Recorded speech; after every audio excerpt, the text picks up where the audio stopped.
practical error, but Yeah. yeah. That's interesting to know. Yeah. Whoever did Those are Tiffany. These up here are Tiffany.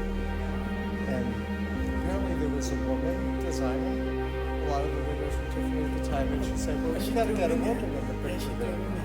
Yeah, good for her, right.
Good afternoon, everyone, and welcome to this building that Jeremy loved.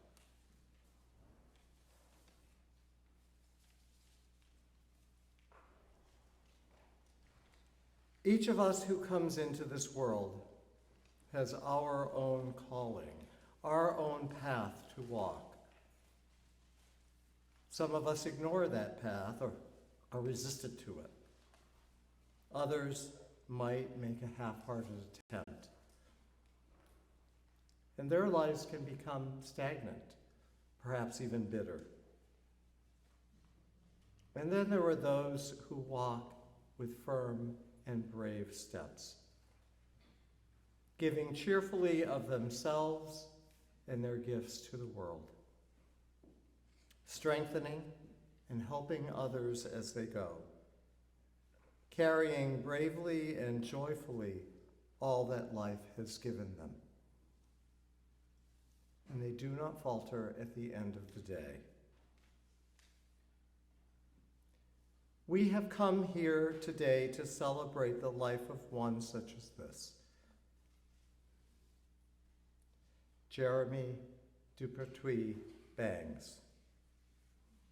He embraced his calling as a researcher and chronicler of the Mayflower Pilgrims and the journey of our separatist forebears from Scrooby to Leiden, then here to Plymouth. He shared his research, his wisdom, and his passion with the world and broadened our understanding of the lives and theology of those ancestors and forebears. We gather here this afternoon in this sanctuary that is part of the Pilgrim legacy to honor him, to celebrate his life, and to support each of you in your grief, especially his widow Tommy and his family.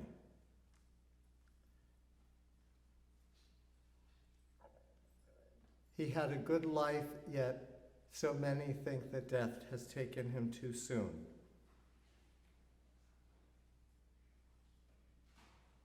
We are here for all of you today and join you in celebrating his amazing life. He and his message will live on in those he has touched, so many thousands of people worldwide. Please join me in a spirit of prayer. Gracious and ever-loving God, Holy One of many names, we have gathered here this afternoon to bid a final farewell to Jeremy Dupertuis Bangs and to bear witness to a life filled with love, commitment, and care. Spirit of life, from whom we come, unto whom we return, and in whom we love and have our being, we praise you for the gift of life, for its sorrow and its joy, for its wonder and its mystery, for the ties that bind us to this earth and to each other. We give thanks today for the life of Jeremy Bangs, for his love and his everlasting spirit, which will live on in our hearts. As we send him on his final journey, we pray for the grace to heal our sorrow and rejoice in his precious life.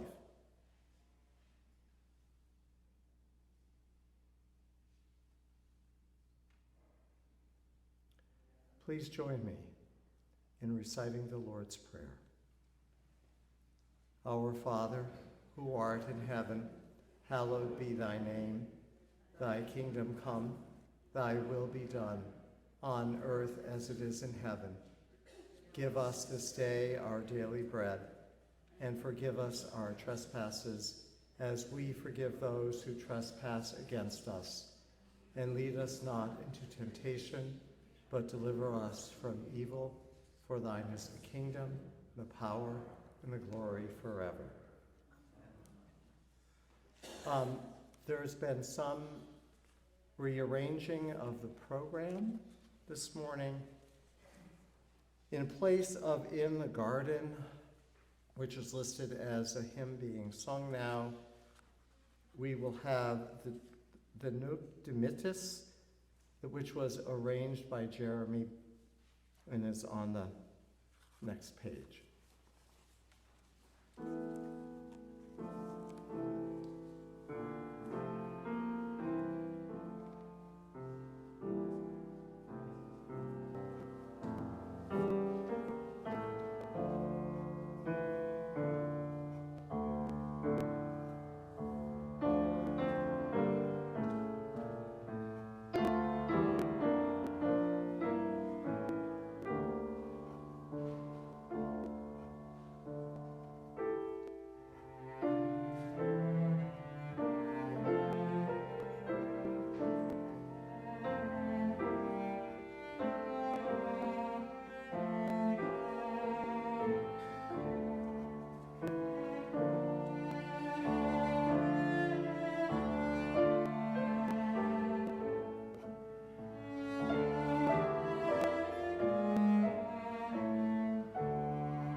We're asking all the readers and speakers this afternoon, to use this podium and this microphone.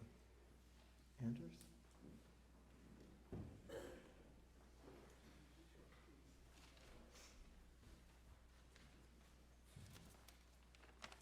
Hello, and thank you for being here.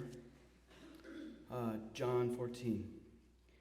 In my Father's house are many dwelling places. If it were not so, I would have told you. I go to prepare a place for you. And if I go to prepare a place for you, I will come again and receive you to myself, that where I am, there may you be also. And where I go, you know, and the way you know.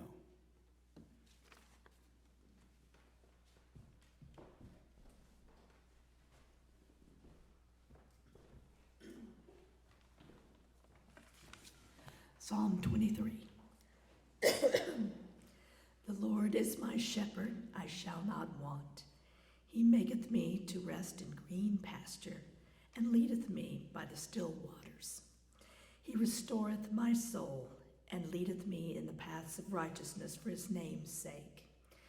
Yea, though I walk through the valley of the shadow of death, I will fear no evil, for thou art with me.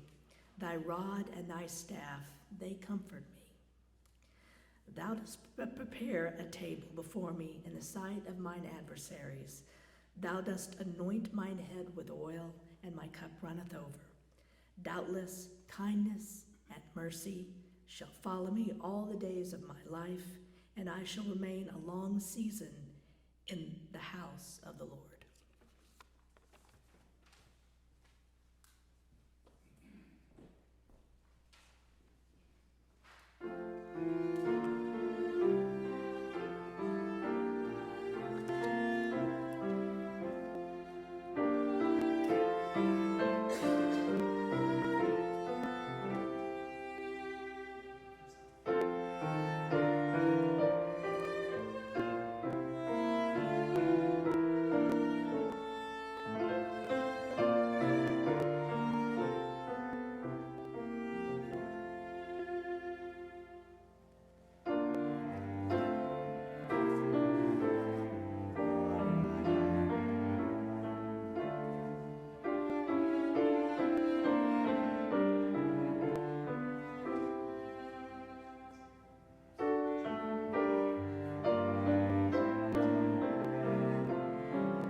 The Wisdom of Solomon from the Geneva Bible, 1599. But the souls of the righteous are in the hand of God, and no torment will ever touch them. In the eyes of the foolish, they seem to have died, and their departure was thought to be a disaster, and their going from us to be their destruction.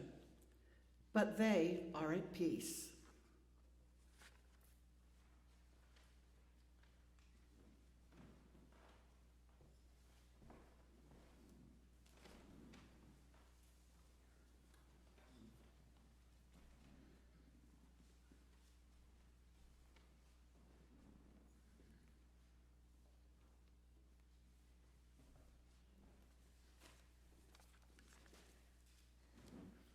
From Jeremy's 1599 Geneva Bible, Matthew 5:4. Blessed are those who mourn, for they shall be comforted.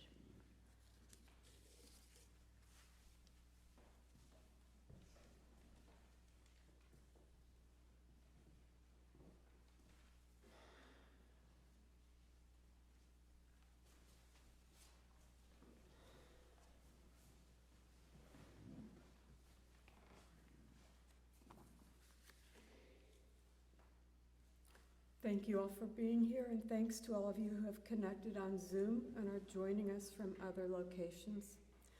While we are here to celebrate Jeremy's life, we are all still grieving, and we appreciate your support very much. Jeremy was 11 when I was born, so I don't have memories of his childhood, By the time I was 7, he and my brother Carl had both gone on to university. So I basically grew up as an only child with brothers who visited when they could. But I have a few memories of them from before they left home.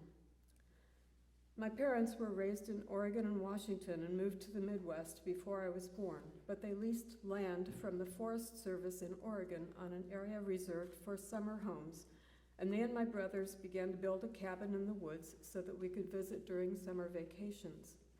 It was built from scrap lumber from my grandpa's lumber mill. My first trip there was when I was about 18 months old. I know this because Jeremy wrote and illustrated a story for me all about them clearing the land and building the cabin before I was born, adding a drawing of me sitting in my car seat on the way to Oregon for my first visit. When I was a little older, he would take me on walks through the old-growth forest and show me how to build forts and make boats to sail in the creek. He also taught me that the Forest Service was trying to make money by selling lumber from some of the old-growth Douglas firs, and that they marked the trees that would be felled with a red ribbon. So he would remove the ribbons we saw on our walks to try and save the trees. Ever since then, I've been careful to watch for healthy trees marked for felling so that I can do my part to preserve the forest. Until I was 4 years old, we lived in Kankakee, Illinois, in a little house built as post-war housing. My room was just a closet big enough to hold my crib, but Jeremy and Carl shared a small bedroom with a bunk bed. I remember the way their room looked, very plain, but Jeremy also told me stories about how that room was really the captain's quarters on a big sailing ship. He described this wood-paneled room in great detail, especially the curved wall of windows that looked out through the stern of the ship across the ocean. So even though I remember their tiny bedroom with the bunks, I have an even clearer memory of the room in the sailing ship with the ocean view. When we moved to Kansas City, I started school, and Jeremy and Carl went to high school. My parents missed the Northwest unbearably. Every Christmas, we would get a Douglas fir Christmas tree, and the smell would transport them back to the woods. One time, when my dad was at work and my mom was teaching piano in the family room, she asked Carl and Jeremy to pick me up from school. It was the last day before Christmas break, and every class had celebrated with a party, which included a Christmas tree in every room. When they picked me up in the station wagon, they saw that all those trees had been discarded and were now out on the curb for trash pickup. Jeremy told me that my dad had always said, "I wish we could have a whole forest of Christmas trees." So they squeezed me into the front seat and filled the back of the station wagon with as many trees as they could, and they brought them all home and circled them all around the living room as a surprise for my father. That was one special Christmas memory. I have one last thing I'd like to say about Jeremy, and then I will read to you some of his own words. Jeremy was always there for me. When I was a child and when I was a teen, when things were difficult or I was in pain, he was calming, supportive, and protective. When my father was dying and my mother was ill, he immediately came to be with them and with me. When he couldn't be with me in person, he called. When I was a teen, he taught me to draw and paint, and when I returned to making art a few years ago, he was always available to answer my questions and give suggestions for improvements to my work. On my last few visits, I realized more clearly that we looked at the world in the same way, and that way was, how can I paint this? So in that regard, we were very close, and I'll never forget his encouragement.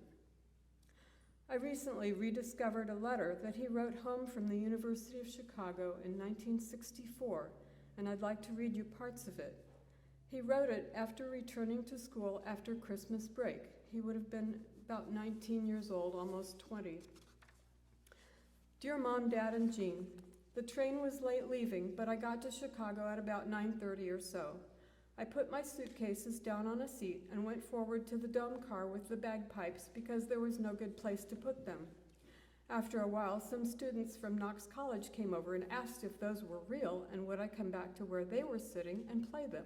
I would.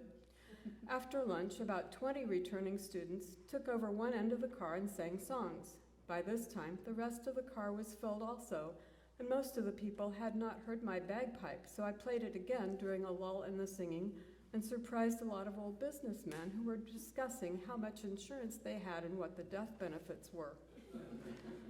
One of the 5 University of Chicago students had a guitar and was very good at playing Bach. He didn't know any folk songs, so he let the other people play the guitar for that. There wasn't any interruption by people going by because 3 students sat in the aisle. When we started singing obscene words to Hey Lily Lily Low or whatever it is, the rest of the car became silent so they wouldn't miss any of the verses. There was a most definite silence in the car, and nobody joined in when invited. Then we sang Give Me That Old-Time Religion with a lot of alternative verses. Then we had a long argument about the desirability of intercollegiate football at the University of Chicago. The best argument for having it was from a Michigan State student who said that if Chicago had football, more people would know about the school and they'd get more students. In a recent House meeting, I was elected cultural chairman, which puts me in charge of the annual performance of the Dodd House Philharmonic Orchestra. We are doing the last movement of Beethoven's Ninth, which I have just rescored for 2 trumpets, 1 French horn, 2 flutes, 1 bagpipe, 1 bassoon, 1 cello, 1 washtub bass, 3 guitars, 1 piano, 1 bass drum, 2 sticks, a triangle, an alarm clock, a Coke bottle, and a rumba box. Beethoven just didn't have a broad enough vision. Again, thank you for being here to celebrate Jeremy's life.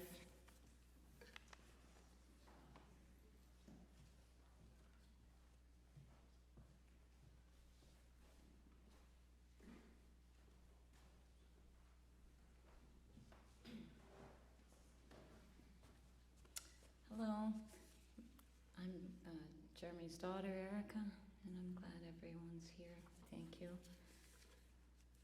I wanted to talk about my childhood, and when my father wasn't busy in his study, which he was, and we wouldn't disturb him, he would be writing a book. But when he wasn't busy doing that, he was very involved. He was busy building toys, building a dollhouse, building a castle. He made us a dress-up box, made a crown, glued all the little jewels on it. We had swords. One birthday party, he organized he took parchment paper, drew an old map, burnt the edges, and all of us kids had to dress up like pirates and search for the buried treasures all around the Boerhavelaan, which is in Leiden, and sprinkled throughout the story that he told us regarding the treasure were true historical facts about the neighborhood, of course. We had puppet theaters. My father and mother would make the puppets and paint the backdrops. He loved music. We would go to the church, and my mother played spinet. My father played the recording. Of course, my father also played the spinet and taught us how to play. We had recitals in the neighborhood with other kids. Summers were, actually Easter breaks are big in the Netherlands, and Easter break is always at a different time of year. It falls when Easter falls, so some years it's cooler, some years it's warmer. And we would take a car trip to, can everybody hear me? Or before, maybe not. We would take car trips to Germany, France. We went to Italy. We visited, I remember, Verona. We saw the bridge where supposedly Romeo and Juliet kissed. I remember the glass blowing in Venice. We had an exciting trip in Germany. I wrote it down. The castle is at Rheinfels. It's a great big ruin where they allow you to explore the secret tunnels, which was really exciting, which go behind and underneath the walls. And of course, we visited Neuschwanstein, which is the elaborate, most castle-y of castles. And that was exciting. We went to England and Scotland one year for 3 weeks. Camped the whole time, never stayed in a hotel. We did a lot of camping and hiking. My father loved hiking, loved camping. He was a father and a scholar. He enriched our childhood immensely. When, just like my aunt said, he taught us how to see. We would look, he would point at scenery and say, how would you paint that? And ask me about the sky, the backdrop, and then which colors would you use? We would talk about that, and I still look at scenery and see it through his eyes like that. And then when we were older, he was always supportive. I've moved around a lot. He came and visited me in Brooklyn, in Key West. He came out to New Hampshire to see my father. He was always supportive. And I was talking to him a lot recently. We talked about everything. We talked about politics. He was very interested in social justice and justice, but he had a very measured approach. He said, he would say to me sometimes, more than one thing can be true at the same time, you know, and he had a great perspective, and I miss my father. Thank you, everyone, for coming. And I'm also very glad I was able to visit Tommy and my father this June. Tommy, I love you. You're just wonderful. Stepmother and my mother both are here. We've just had wonderful times, all of us together. And I'm glad I was able to meet his friends in Holland recently. I'm sorry, I have so much more to say, and at the same time I'm speaking off the cuff, so I'll leave it at that. Dank u wel iedereen. Ik ben heel blij om zijn vrienden te ontmoeten. And I'm very glad with what's happening with the museum in Leiden, and we'll hear more about that from Sarah. So thank you.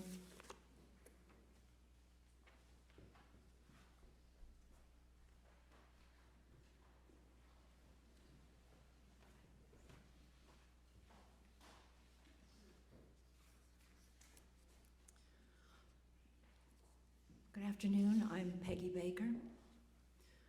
And in the spring of 1995, a month or two after I had been named director of Pilgrim Hall Museum, I received a call from Jeremy Bangs. I had never met the man, but his name was legend. And his reputation, not just for intellect, but for sardonic wit and strongly held and strongly expressed opinions, was towering and rather intimidating. But there he was, with that distinctive voice on the other end of the phone, volunteering to transcribe the Hall's 17th century records. I said yes. And only then did we discuss logistics. Jeremy, at the time, wore an eye patch, looked like a pirate. But he explained without depth perception, he couldn't drive a car. Also, he didn't have a car. And he lived a good 35 minutes north of here. But this was Jeremy Bangs, and I wanted that expertise for the Hall. So for the next year, once a week, sometimes twice, I would hop in my Miata early in the morning, scoot up to Scituate, pick up Jeremy, drive him back to Plymouth, and at the end of the day, reverse and repeat. And I loved every minute. With Jeremy captive in my car, and with Jeremy having a captive audience, I had a master class in pilgrim theology. John Robinson and Arminius and the Synod of Dort and antinomianism, most of which I do not remember. What I do remember is the laughter as we got into art and music and recent history and local politics and just plain gossip. When, after a year, Jeremy and Tommy returned to Leiden, I was so pleased that he would be living and working in a place he not only loved, but where he could truly use his unique skills. During those years in Leiden, Jeremy produced a steady stream of dazzling articles and books. His name will live on in those publications, particularly his magisterial and monumental Strangers and Pilgrims, Travelers and Sojourners, a book that only Jeremy could have written, bringing 17th century Leiden and the Robinson congregation into the historical dialogue and into the public consciousness. These works are the lasting legacy of Jeremy the scholar. But there was another Jeremy, a man of wonderful contradictions, kind, considerate, helpful, interesting, but also assertive, contentious, even ornery. But above all, he was indomitable, a man who sometimes seemed to cross between Don Quixote and Wile E. Coyote. There was never a windmill that Jeremy did not charge at full tilt, and there never was a cliff that he didn't jump off in full confidence that he would never hit the bottom. Jeremy the scholar was a man that many admired and will continue to.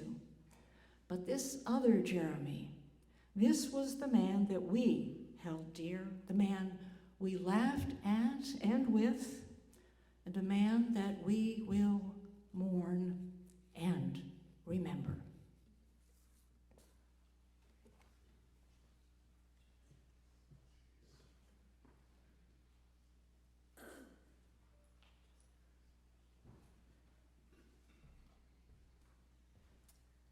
Hello, everyone. I'm going to ask my friend Sinead to come up and give an honor song in the memory of Jeremy as I mourn my dear friend. Please, if you will, Sinead.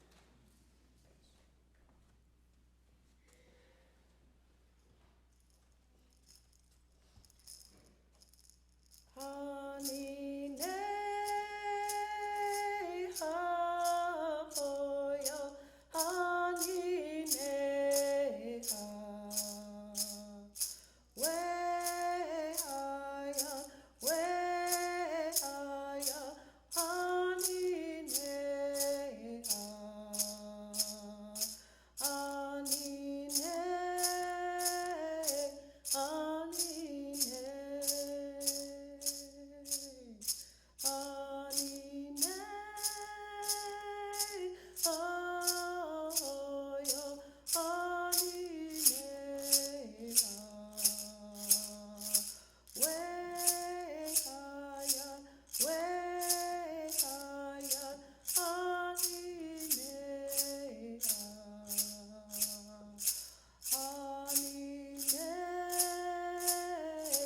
honey, nay, honey, nay.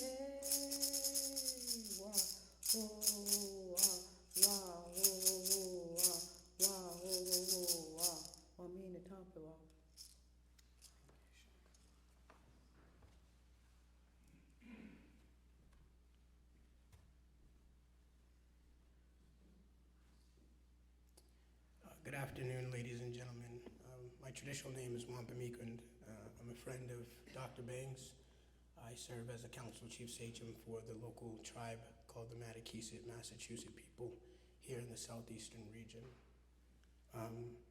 Ladies and gentlemen, honored guests, and family of Dr. Bangs, I stand before you not only to honor the memory of Dr. Jeremy Bangs, but also to shed light on the profound project that he was currently undertaking before his untimely passing. Dr. Bangs and I were collaborating on a significant endeavor, one that holds great relevance to our tribal nation and many others.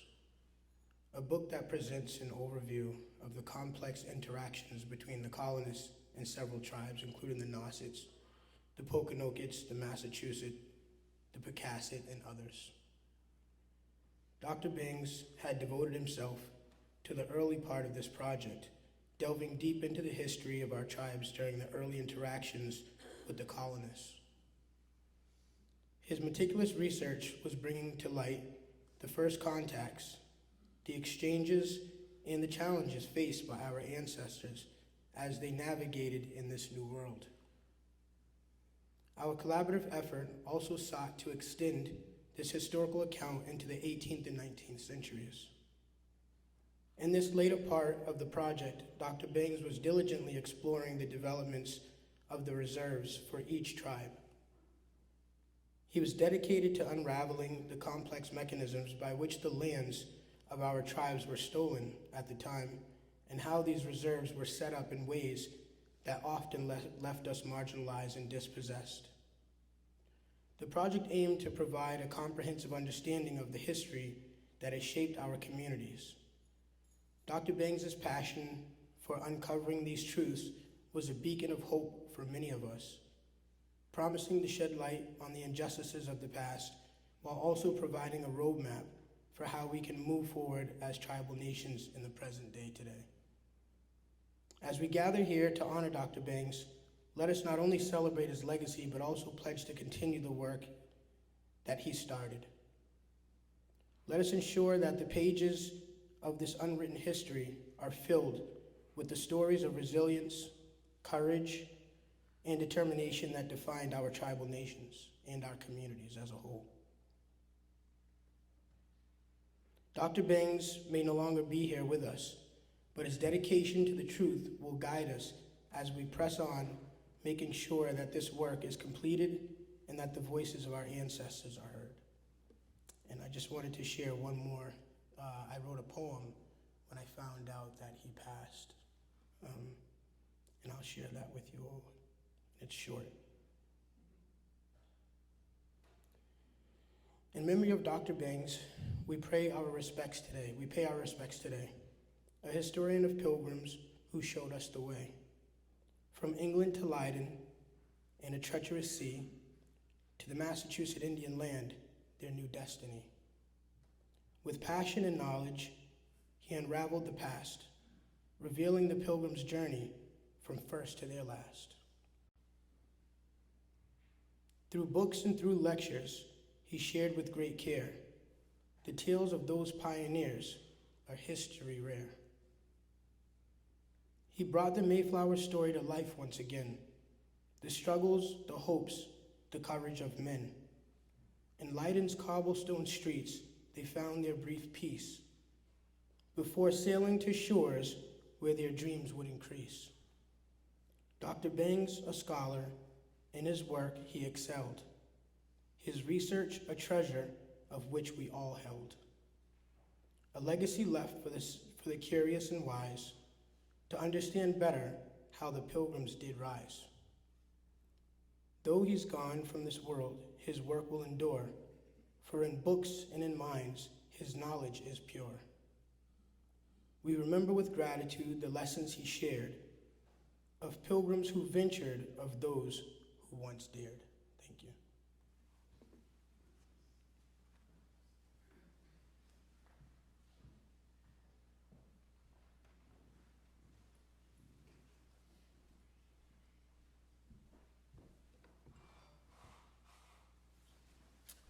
Hello, I'm Frank Bremer.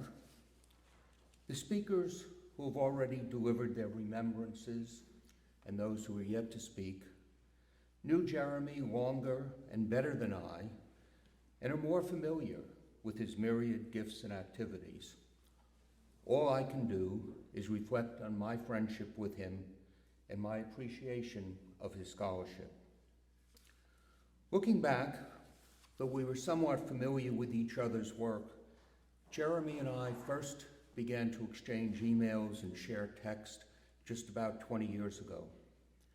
Friendly exchanges became a true friendship in the spring of 2006. I was working on my biography of the Puritan divine John Davenport, and since Davenport had spent some crucial years in the Netherlands, I planned a research trip there. Jeremy met me at the Amsterdam archives and assisted me immensely in navigating the Dutch finding aids.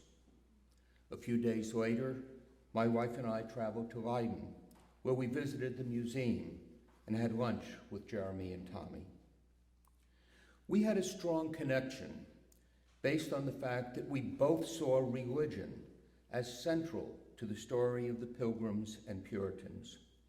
And as I moved on to focus my work more on Plymouth history, we were more frequently in touch. Jeremy became one of the editors of the 400th anniversary edition of William Bradford's Of Plymouth Plantation that was produced for the Colonial Society and the New England Historic and Genealogical Society.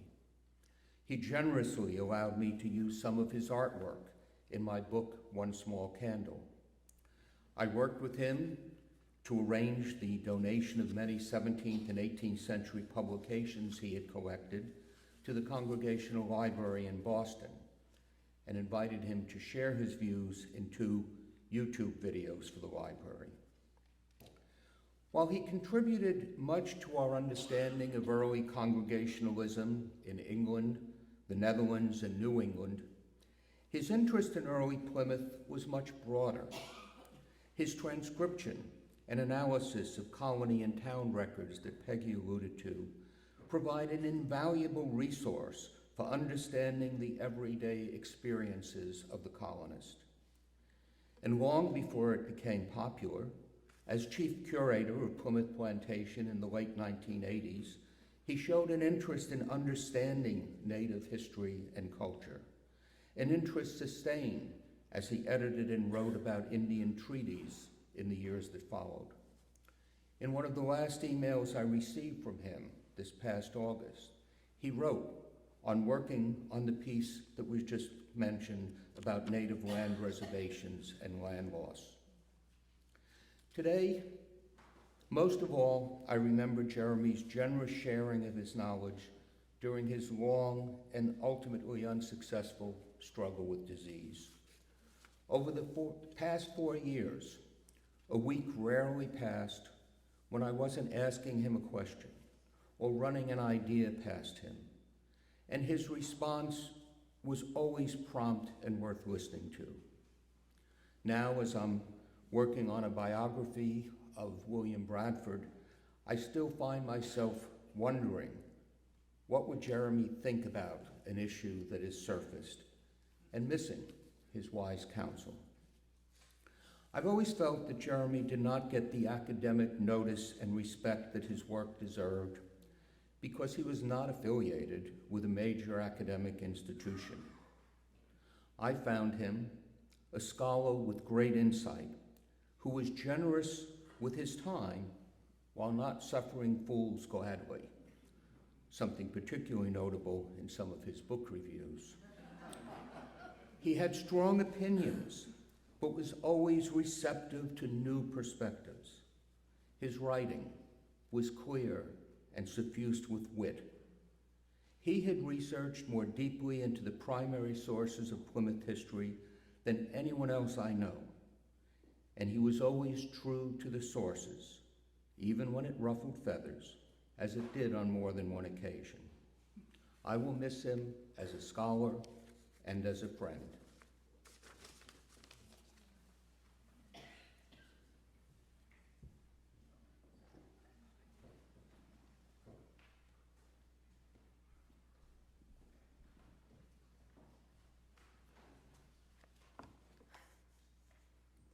Hello everyone, I'm Sarah. I came from Leiden, from Jeremy's Pilgrim Museum that he founded in 1997 to talk to you today. And I'm used to speaking in front of a lot of people, but I have to say this is a little intimidating as we are a particularly large crowd here and online, and it warms my heart that it is in honor of Jeremy. Jeremy was a multifaceted person, as multifaceted as anyone could get. The various speakers today give you a glimpse of how rich his life was. He was a father, a brother, a husband, a historian, an ally, a friend. To me, he was an example to follow, a rather exhausting one. He was an extremely talented researcher in the most literal sense of the word, always looking for new things to uncover in his expertise field of art history and Pilgrim and American history. It was in his nature so much that when he was asked to work on the Pilgrims when he was at the Leiden Archives, but being told that there was nothing else to found on the topic, he took this as a challenge. And after 15 minutes, he found a document that had been unpublished about their history. And that was just the beginning of a very long career in the Netherlands and here in Massachusetts. Jeremy was also a craftsman in a sense, somehow connecting across time with the artists from 400 years ago that he studied. He studied them through archives, through artworks, through antiques. He used to say that there was a much better chance he would remember your name if you had died 400 years ago. He had a passion for art, a resourcefulness, and a do-it-yourself attitude that inspired his paintings, his drawings, his sculptures, but also his work in the different museums he was a part of. To me, Jeremy was a friend, a boss, a mentor, really. I met him at the Pilgrim Museum as a visitor. I knocked on the Dutch door of the 17th century building that hosts the museum, and I was welcomed by him and his dog, Joris. The room was quiet and beautiful, filled with period-appropriate antiques and lit with candles. Jeremy proceeded to give me the best museum tour ever. During the visit, I asked if I could stick around and help, and that was 9 years ago, and I'm still around and helping. I did not realize it then, but this first encounter told me everything I needed to know about Jeremy. He loved history, old things, animals.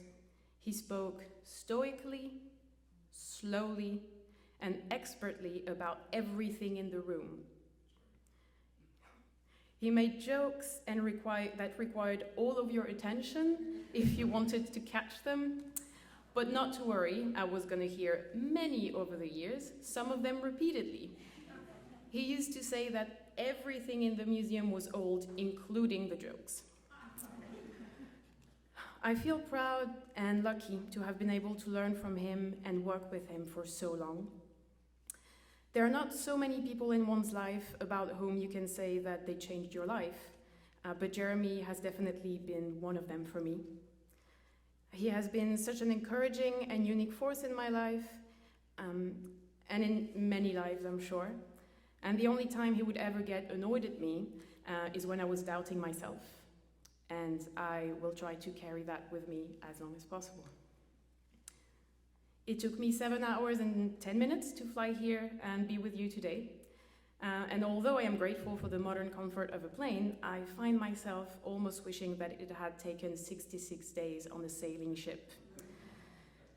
I could have used that time to write down all of the stories, the anecdotes, the jokes that I could remember from him. I probably still would not have had enough time though, because in my eyes, Jeremy was first and foremost a storyteller. He cared for stories rooted in fact, in history, archival documents, material proof, eyewitness accounts, and the like. The ones that help connect people and understand the world. He always had the most incredible stories, and that was historical ones, but also personal ones. He was always chasing the next story to tell with the most accuracy, and so that's what I wish for the future, that we carry on with the stories that he cared so much about. Thank you.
My name is David Furlow, and Jeremy Bangs was my friend and the best mentor anyone could ever have.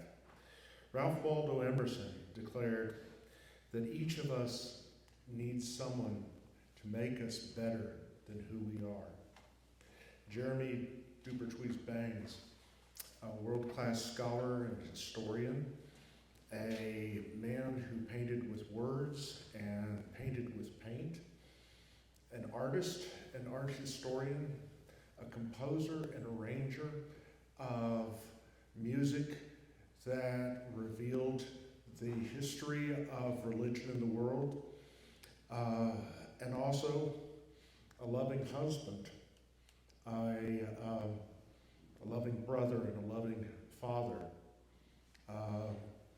He was an extraordinary man who fulfilled Emerson's promise of making many of us here better than we ever would have been without him. He was a great man.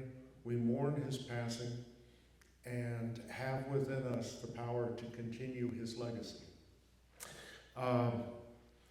You heard Frank Bremer, who was always admired by Jeremy. You heard Frank Bremer say that Jeremy did not suffer fools gladly. He made an exception for me. We would prattle on and on about various, topics. Some of them not obscure, and he was a great guide to the archives in Den Haag, The Hague. He was always someone who encouraged scholarship on his favorite topics, which included church history, the history of Plymouth, the history of the Mayflower Pilgrims, and the world in which they lived. And he brought it to life, not just with his paintings, but the words that painted and recreated the life of the 17th century. I think specifically one of the ones in the most recent book he had published before passing this year that showed a new view of the Mayflower Compact. When I helped bring Jeremy Bangs back to Pilgrim Hall in April of 2019, the reason in part was to help raise funds for putting a new framework on the Pilgrim Hall's signing of the Mayflower Compact. And I'm sure you've all seen that. That's the one where Elder Brewster is wearing the little skull cap, and Miles Standish is sitting back there with a broad, steel helmet just to show who's the military muscle in the colony, And on the floor is just littered with all these books, and as if the Pilgrims were actually, just checking out and doing, checking their footnotes and making sure that everything was right. When in actuality, they were probably carrying out Pastor Robinson's, ideal of a democratic, self-governing congregation in accord with the old-time religion revealed in the New Testament Bible. So Jeremy was always looking at that picture, and he would say to me, "David, does something seem strange to you about that?" I'd say, what do you mean? He goes, "Look at that huge window behind the women with the baby and the light just pouring in. Don't you think that would have been shattered by large waves in the middle of the Atlantic?" And all of those women and all those men crammed in there, don't you notice that they can all stand up? And so this is an extraordinary hold for a 17th century ship, giving people much more room than was actually the case. Doesn't it seem strange that people would be downstairs inside the ship? And so when he painted this wonderful portrait of the signing of the Mayflower Compact, it's different than the ones you traditionally see because it has everybody out on the deck looking over at Provincetown Harbor, and that, the way he envisioned it with the reality that he painted, a speculative reality because it's not specifically stated in any of the records, but the way he painted it was basically, see that over there? That's land and fresh water and everything you've hoped and dreamed of, and you don't get off the boat till you sign the compact. And so that's what happens when a man decides that he's going to try to understand reality sufficiently well and in depth and detail to be able to paint it and to show it to you what it looked like and take that process back. And that's how Jeremy painted with words and reconstructed events of the 17th century. He had an enormous wit, and it was sardonic, and it was a lot of fun. Anybody who's read that continuing and annually updated essay about the deficiencies of new histories of the Mayflower Pilgrims, specifically Thanksgiving on the Net, roast bull, and by that he was referring to bovine scatology, and cranberry sauce, knew that he had a razor-sharp wit. And if you ever got through the challenging prospect of reading the Scituate records, brilliant work reconstructing the records of Scituate in the 17th century, if you got all the way to volume 3 and to the very last sentences there and got into the footnotes, you'll see that one of the sources that Jeremy was actually having a little fun at the expense of David Hackett Fisher, who always liked to have books that would talk about the filio pietas, those who would always give you, the rosiest pictures of the founders, and the iconoclasts who always focused on the feet of clay of those who came in previous centuries. And so Jeremy quoted this long discussion, which was fellow pietistic enough that it was so much treacle.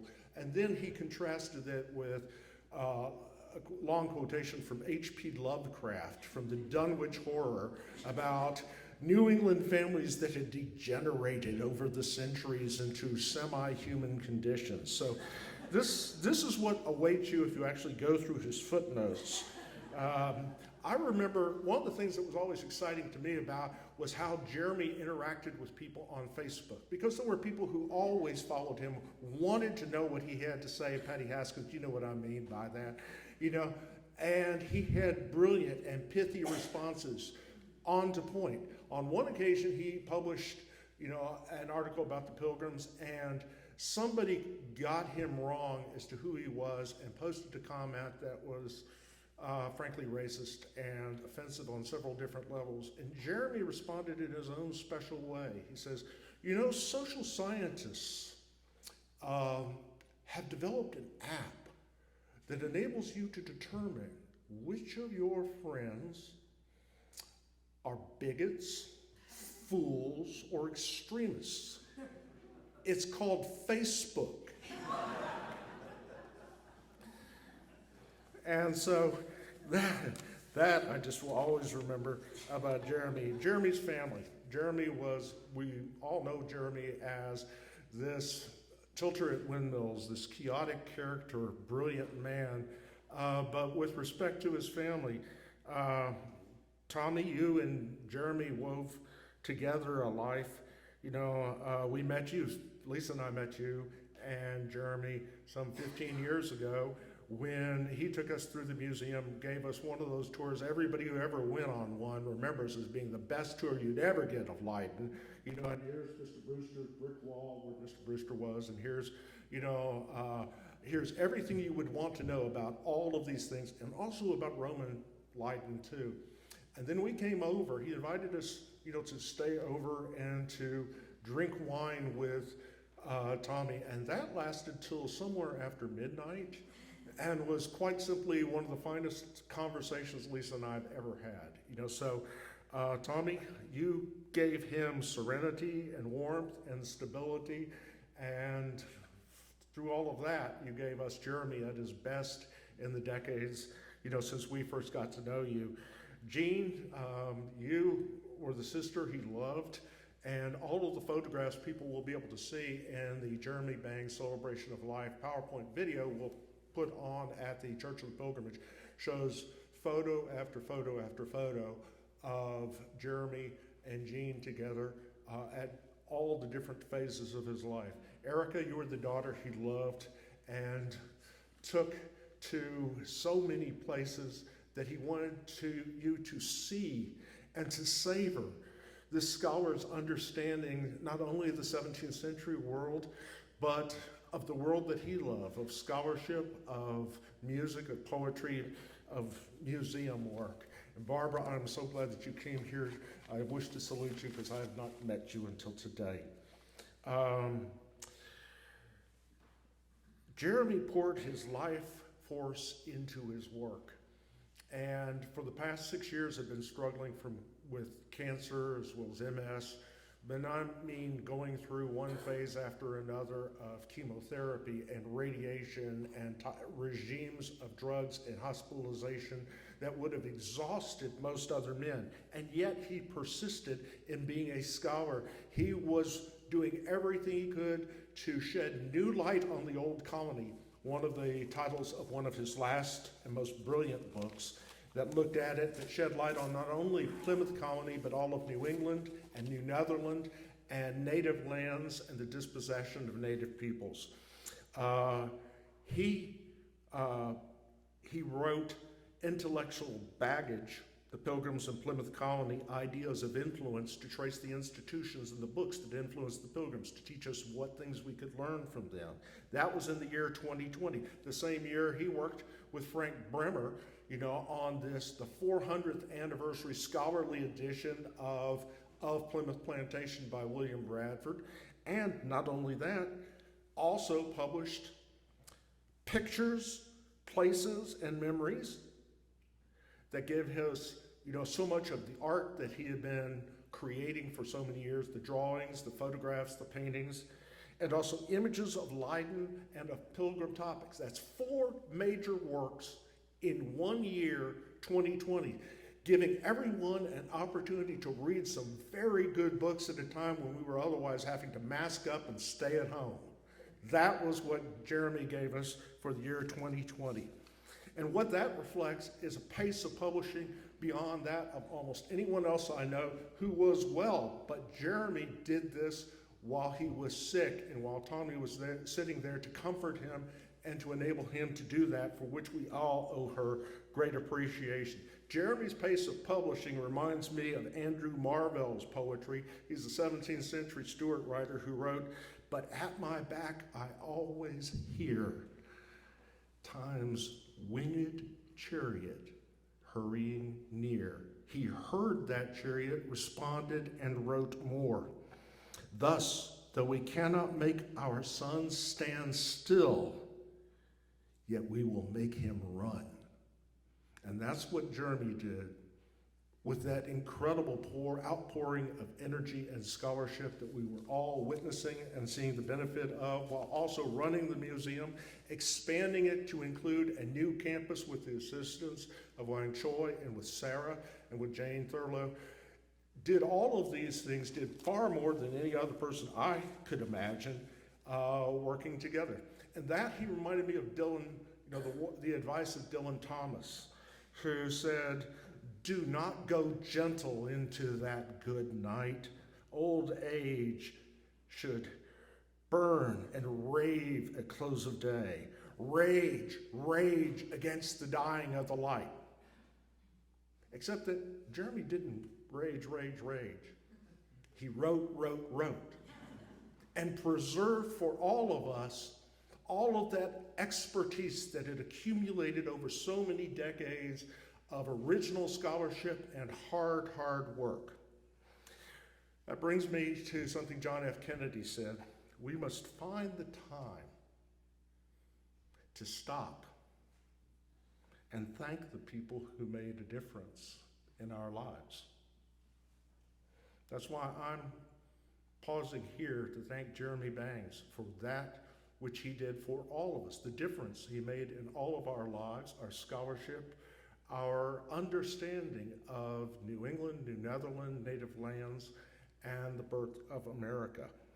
If you like to thank Jeremy and to continue his legacy, the best way you can do so is to contribute to his dream, the Leiden American Pilgrim Museum, that he's left in the good hands of Sarah Moyne. And you'll find that the URL code in the form of service we have here today enables you to contribute to that institution and help it continued Jeremy's legacy into the future. And of course, Sarah is also here to answer questions that you may have about what you can do to bring Jeremy's dream to life. He was a world-class scholar, and that's why he's got a worldwide audience, reaching out not only through Plymouth, but across North America to the other side of the world, to England and to continental Europe and his own beloved Leiden, and to everyone here in this audience. I'm grateful that he was my mentor and our friend.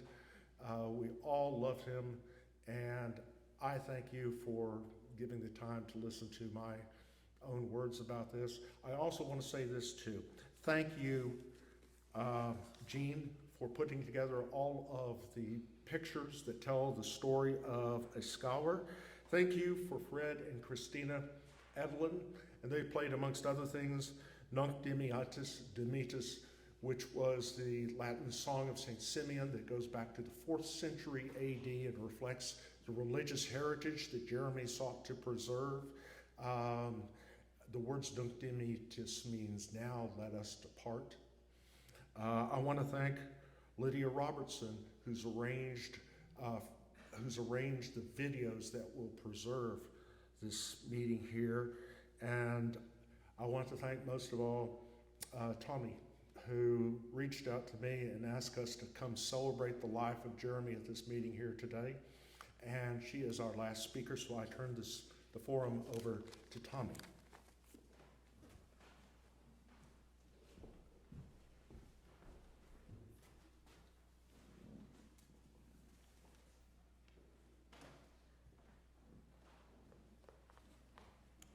Oh my goodness, I have some hard acts to follow, but I'll do my best. Okay, oh yeah. Some of us are shorter than David. What an abundance of love, admiration, and talent already has been shown here today. I thank everybody. There's no getting around the fact that we are all gathered here today because we are dealing with a loss. No one is more acutely aware of this than me, and no one's life will change more inextricably than mine. I feel this loss every waking moment, whether taking a walk, feeding our cats, making a sandwich, or sharing a pleasantry. The loss is always there. I have been told that eventually happy memories will add balance to grief. And with relief, I can tell you that this is beginning to happen. All life on earth is finite. That is the plan, that's the deal. Jeremy's life, however we wish he could have stayed with us longer, was a full one, a life full of love and accomplishment, a life lived largely of his own choosing and worthy of celebration. Thus, this service is a celebration of life. Thank you for joining us today to celebrate Jeremy, whether you are here in the Meeting House Church or with us virtually. I've heard that people in 3 or 4 continents are watching this service. Jeremy would have loved that. By the way, for those of you not acquainted with me, I am the Thomasine who Jeremy dedicated his book, Strangers and Pilgrims, Travelers and Sojourners to. Many of you know me as Tommy. Jeremy and I were partners and spouses for nearly 36 years. Anyone involved in setting up a service such as this one can attest that it is a huge undertaking with many moving parts. The dedication and effort needed is truly mind-boggling. There have been so many at work, from generous donors to cookie bakers. While time does not allow me to mention everyone, I would like to highlight a few of those who have gone above and beyond the call of duty. David Furlow spent innumerable hours organizing this event. Others integral to this service are David's wife, Lisa Pennington, Lee Filson, Christina and Fred Scott Adelin, Janique Bangs Horrigan, and Jeremy's sister, Jean Bangs Caston. Our speakers today came from near and far. Anyone who's tried to write a fitting tribute to somebody they consider special and then deliver it knows the effort and angst involved, and I salute you all. So many other speakers today and others beforehand have expressed how much Jeremy meant to them, how much his scholarship, his insights, his sense of justice, and generosity of spirit were able to bring to them. Another wonderful living legacy is the Leiden American Pilgrim Museum, which Jeremy opened nearly a quarter century ago, made possible by the generosity of Thea Kopenal and Ron Meerman, owners of the historic building in which the museum resides. This museum is now under the very capable and caring directorship of Sarah Moyne, and with the huge efforts and talents of Wang and Jane Thurlow Choi. Plans are underway to acquire an additional building, a beautiful 17th century gabled house, and if you are curious about that, I suggest you talk to Wang. Plans are underway for a library, a research room, a room of Jeremy's paintings and collections, permanent and temporary exhibits, and even a gift shop. Wang, could you stand up so people can see who you are? Thank you, Wang. Jeremy and I may have well been the original odd couple. Day and night, chalk and cheese, or as I'd like to think, yin and yang. A friend has said that our differences complemented each other, and I hope that most would agree that we brought out the best in each other. Jeremy was a person whose taste, with the exception of Mick Jagger, were classical. I was the alternative. He could wax lyrical on artists of Holland's golden age.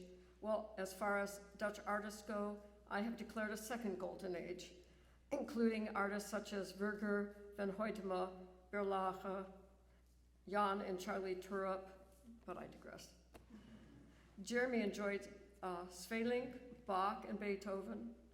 I listened to Stravinsky, Gershwin, and Pärt. He liked conclusive chords and notes on the beat. For me, it's dissonance and syncopation. He never wore a baseball cap, and I was the one who wore the jeans. He admired the way I could capture flora and fauna on paper. I deeply admired his ability to draw and paint architecture. There's an ink wash of a dome in Venice he did on a chill and rainy night there while I stayed cuddled up in our hotel room, which is one of my favorites. He loved my cooking. I love the fact he always washed the dishes. We could usually, but not always, make room for each other's differences. However, I do remember debates that turned into arguments, a few that nearly drew blood, on such provocative emotional issues as how much, if any, interpretation should be given to a work of art.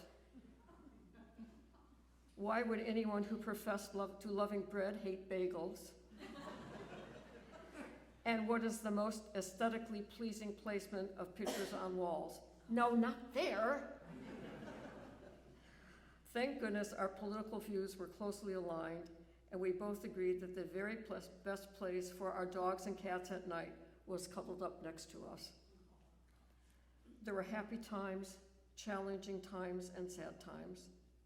In 2002, I dealt with cancer treatment, including 6 months of chemotherapy, followed by radiation. Jeremy never missed a session. He was running the museum, writing and researching in various cities' archives as well, but he managed all. I hold in my heart this token of his dedication to and love for me. In 2013, Jeremy and his sister Jean sadly lost their brother Carl Jr., as did his wife Beth and twins Janique and Ian, and the world lost a very talented musician, conductor, and composer.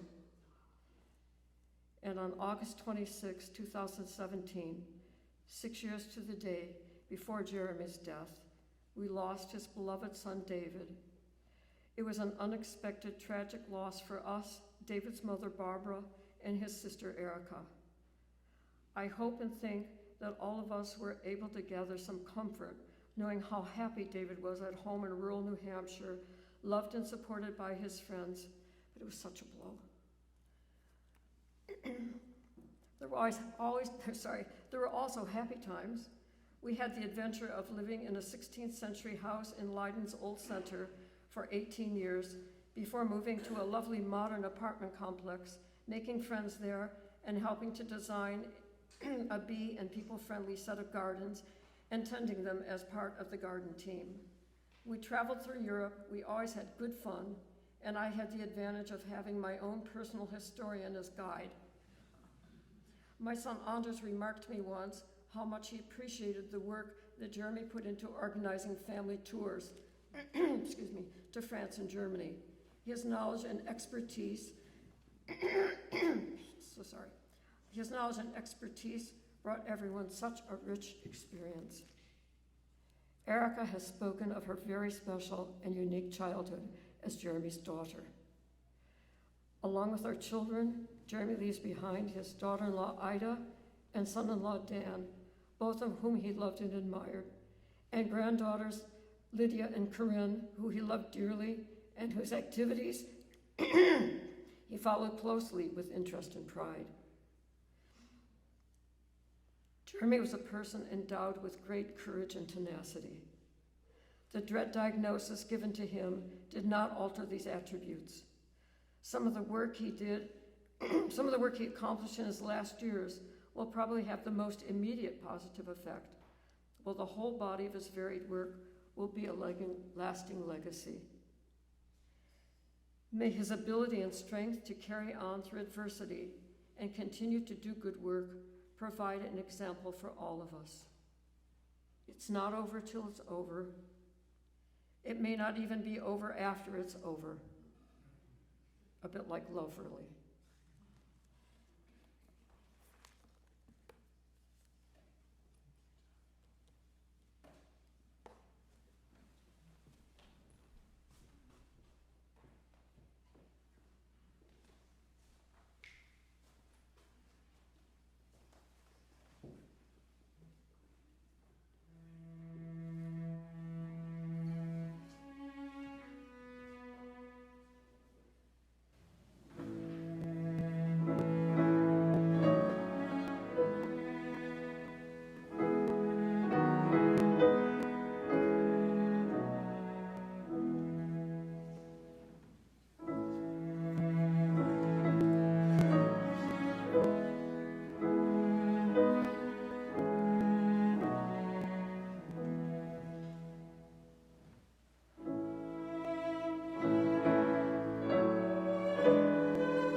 Let us pray.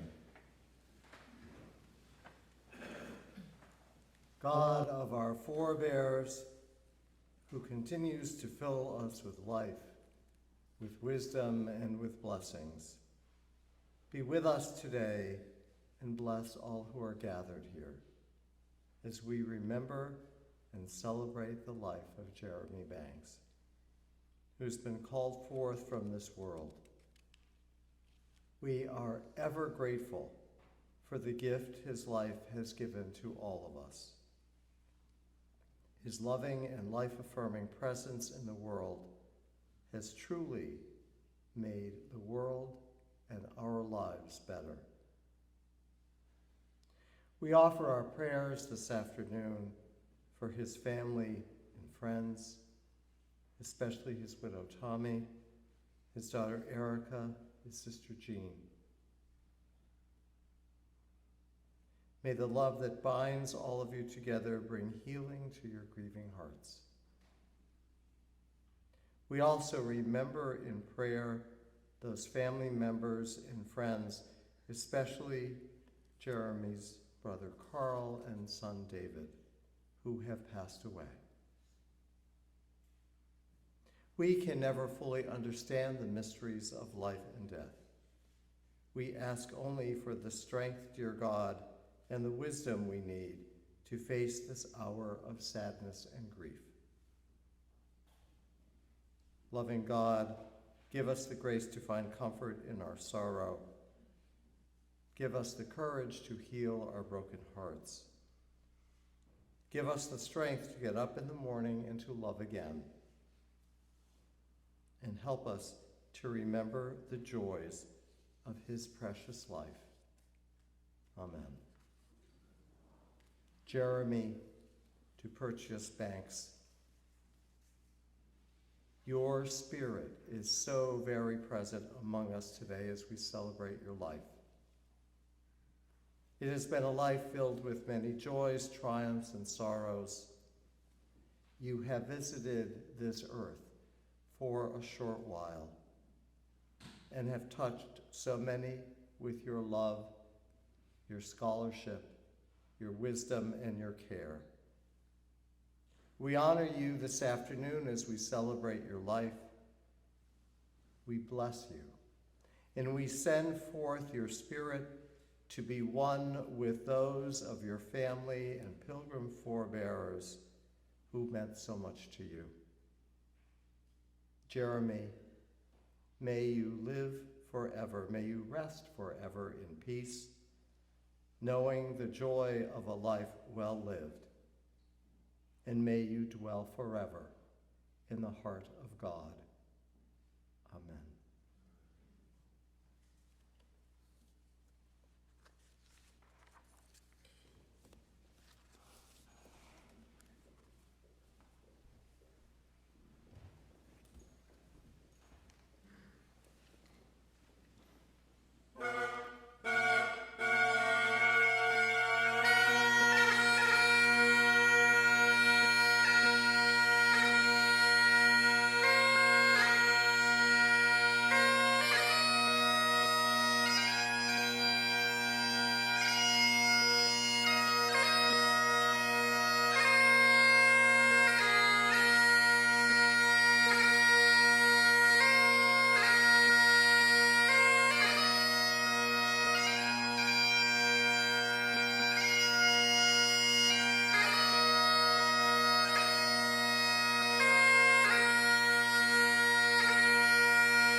Our celebration of Jeremy's life has concluded. Thank you all for being here.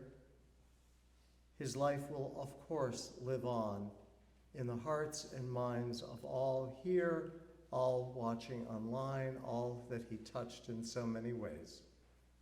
Please join us for refreshments and a chance to talk with each other next door at the Church of the Pilgrimage. The entrance to Allerton Hall is on the right side of that building. No, we're not going? Down? Okay, well, follow the crowd to Allerton Hall. And we'll see you all over there. Thank you all for being here.